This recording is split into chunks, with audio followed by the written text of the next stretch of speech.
ঢাকা বিশ্ববিদ্যালয়ের মুরব্বিয়ানা বন্ধ করতে হবে। এই বাংলাদেশের প্রত্যেকটা বিশ্ববিদ্যালয় যে যার বিশ্ববিদ্যালয়, কেউ কারো গার্ডিয়ান নয়। আপনারা জানেন গতকালকে এই জগন্নাথ বিশ্ববিদ্যালয়ের উপরে যখন ন্যাক্কারজনক হামলা করা হয়, আমরা ইনকিলাব মঞ্চ থেকে সাথে সাথে অফিসিয়াল স্টেটমেন্ট দিয়েছি এর বিরুদ্ধে। এখন আপনাদের কাছে ভাইরা শুধু একটা কথা, সেটা হচ্ছে আমরা চাইলে এমন কথা বলতে পারি যাতে আপনারা প্রচুর উদ্দীপ্ত হবেন, আমাদেরকে বাহাবা দিবেন, হাততালি দিবেন, কিন্তু এইটা আপাতত আমাদের জন্য একটা জনপ্রিয় ব্যাপার হলেও আপনাদের জন্য তো আনন্দদায়ক না।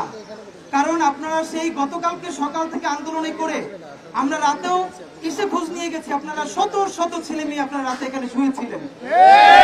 আজকে সারাটা দিন বৃষ্টি, এবং আমি দেখে সত্যি অবাক হয়েছি।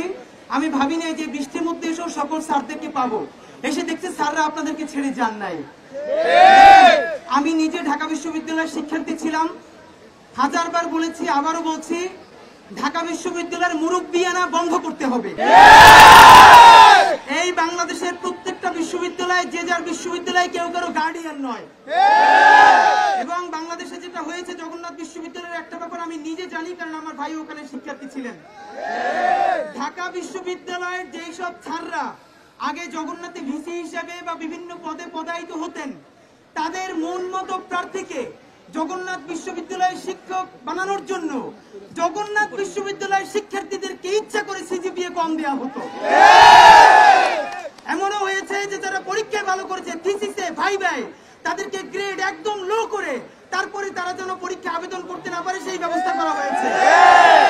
এবার অন্তত একটা আনন্দের ব্যাপার যে জগন্নাথ বিশ্ববিদ্যালয়ের শিক্ষকই জগন্নাথের ভিসি হয়েছেন।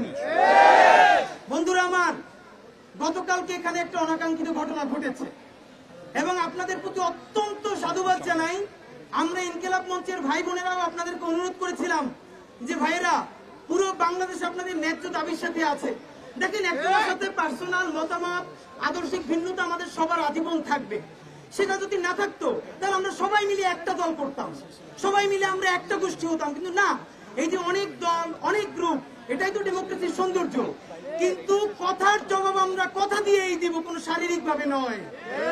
আমরা আপনাদের কাছে দাবি জানিয়েছিলাম, ভাইরা আপনারা প্লিজ এই অনাকাঙ্ক্ষিত ঘটনার জন্য দুঃখ প্রকাশ করেন। আপনারা অত্যন্ত মহানুভবতার পরিচয় দিয়েছেন। আমি নিজে দেখেছি আপনাদের শিক্ষকরা, ইভেন রইস স্যার পর্যন্ত নিজে আনুষ্ঠানিকভাবে দুঃখ প্রকাশ করেছেন। এখন সরকারকে জানাতে চাই, আমাদের বাবার সমতুল্য আমাদের শিক্ষকরা দুঃখ প্রকাশ করেছে অনাকাঙ্ক্ষিত ঘটনার জন্য। আমাদের বাবার মতো শিক্ষকদেরকে কালকে রাষ্ট্রীয় পেটুয়া বাহিনী যে আক্রমণ করেছে, সরকার কি দুঃখ প্রকাশ করেছে? সুতরাং একপাক্ষিক মহানুভবতা কিন্তু খুব ভালো জিনিস নয়।